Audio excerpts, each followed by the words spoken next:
Us today. All right.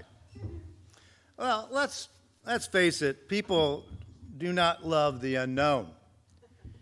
We want to know, to explore, sure. We want to have information. We want to be competent in every situation, don't we? That's why we use phrases such as savoir-faire. Everyone wants savoir-faire, all right? Everybody wants to have a can-do attitude and be able to follow through with it. Even Phil, yes, Phil, you know you want savoir-faire. It's not what we get, however, no matter how much we want it sometimes. Some things can trip us, even me up, I admit it. It trips us up. And there are all kinds of unknowns out there, from not quite understanding instructions at the bus driver. I'm getting older, so I don't hear about 3/4 of what anyone says anymore. That's a little mess up. But, we can also have, those big existential questions kind of mess up our afternoon. It's hard to stay flexible all the time. As many of you know, I'm fascinated by how human beings use language and how language uses us, and how it changes meanings over time with different cultural emendations coming in all the time. Language both allows us to say what we're thinking and try to grasp reality, but it also hides reality because we're stuck in the language that we have. Well, the proverb that is most famous, I think, about the unknown is, don't look a gift horse in the mouth. Don't look a gift horse in the mouth. And that's what I want to think about today, because maybe contemporary folk don't quite understand everything that phrase means. I mean, it first occurs in 1546. In English, in the printed word, 1546, in a book by an Englishman, John Haywood, in a collection of proverbs. Now, he did not pretend to have written this. This was part of the proverbial use of cliches within the language, even in 1546. And at that time, it said, no man ought to look a gien horse in the mouth. Well, we know that gien will become given, right? No one should look a given horse in the mouth. We don't use it that way anymore, except in sort of legalese, things like your given name, but otherwise that use in English has now disappeared. Haywood didn't claim to make this up. This was already very common, but why do we have something like this in the language that has been in there for so long? Well, human beings and horses have been interacting for a very long time, and we have gotten used to each other over time. Now, I used to raise horses, and the first thing that anybody does, one of the first things, if you're looking at a horse, is you look at its teeth. It's just something horse people do. Those of you who are horse people, we touch horses. That's what we do when we see a new horse. We do it, beautiful horse, and then we check their mouth. But, yeah, isn't that a little bit like looking at the price tag that inadvertently got left on the bottom of your birthday present, right? Doesn't it seem a little bit ungrateful to look in there?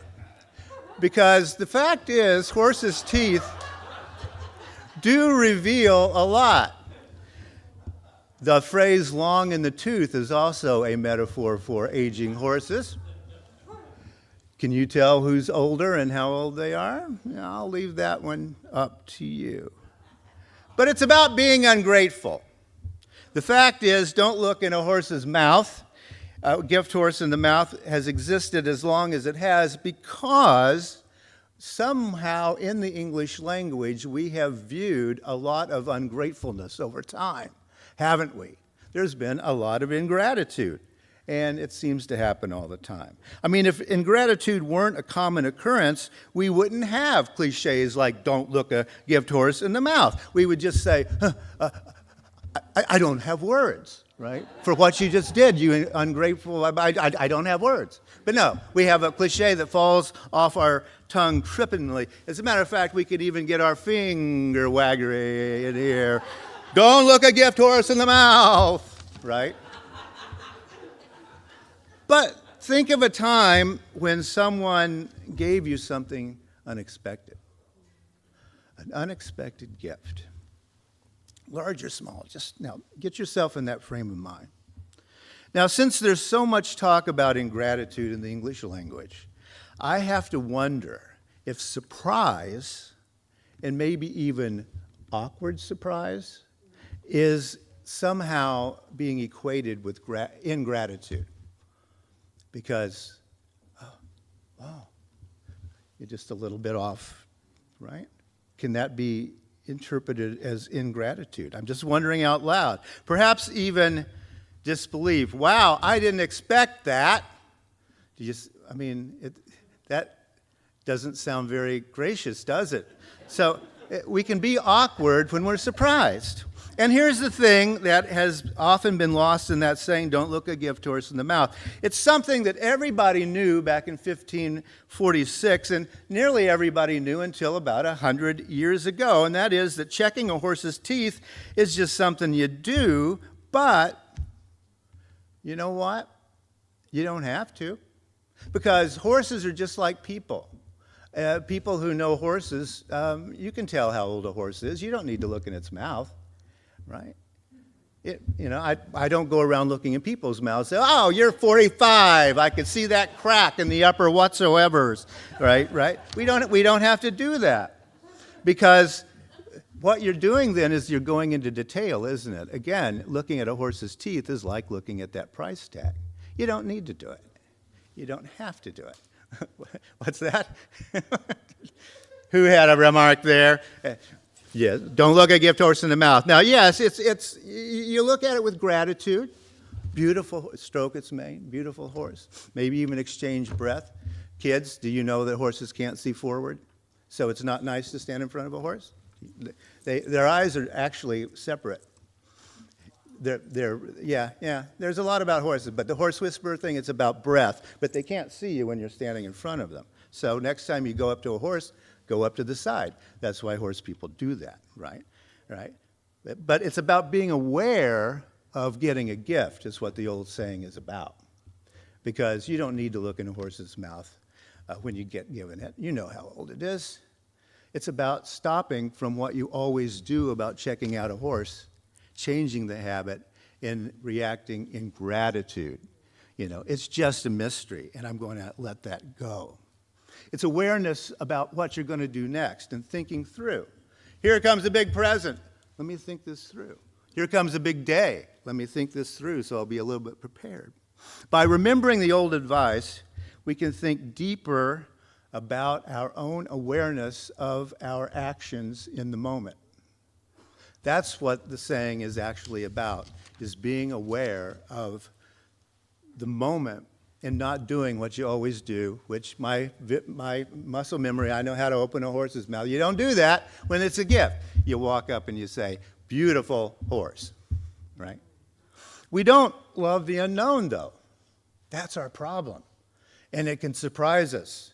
And even a good surprise can look like we're frightened because we're awkward. Yet, we know that change is the only constant. That's what this season is about. So what are we going to get? A lot of gift horses this season and every season, right? The unknown, however, is a gift. The next moment is giving us that gift. It's hard not to check its teeth, right? It's hard not to look for a price tag. But wisdom tells us to experience gratitude.